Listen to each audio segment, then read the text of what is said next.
শাবাশ বাংলাদেশ, যাও এগিয়ে আমার বাংলাদেশ। ক্রিকেটে আমি 100% শিক্ষিত, আর মিউজিকে আমি 100% অশিক্ষিত। অর্থাৎ যে জায়গাটা আমি সবচেয়ে বেশি উইক, সেই জায়গাটা আমি সফল। এটা নিশ্চয় ওনার ইশারা। মিউজিকে একজন অনুপ্রবেশকারী, এবং মিউজিক থেকে আমি অনেক পেয়েছি, আমার নেম ফেম, আমার এস্টাবলিশমেন্ট। আমি ফিল্মে গান গাই 24টা আগে, তারপরেও প্রিয় তুমি কোথায়, এবং ফিল্মের কোনো গানই হিট করে না, সব ফ্লপ, গু ফ্লপ। তো এটা একটা কী বলা, মানে বস্তা বাইন্দা হাড্ডির মধ্যে বাড়িদের মতো আর কি।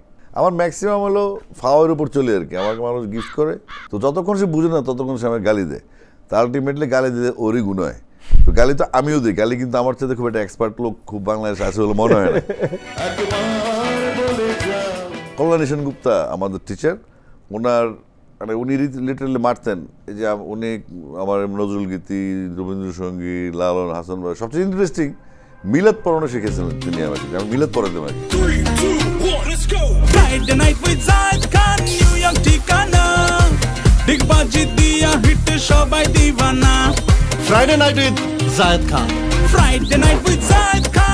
আসসালামু আলাইকুম, আমি জায়েদ খান। নিউ ইয়র্কের ঠিকানা এখন আমার ঠিকানা। শুক্রবার আমার আপনার পছন্দের অতিথি নিয়ে হাজির, Friday night with Zayed Khan. এ পর্বের অতিথি সঙ্গীত শিল্পী আসিফ আকবর। দেখবেন 26 সেপ্টেম্বর শুক্রবার বাংলাদেশ সময় রাত 8টায়। দেখতে চোখ রাখুন ঠিকানা টিভি ইউটিউব চ্যানেলে।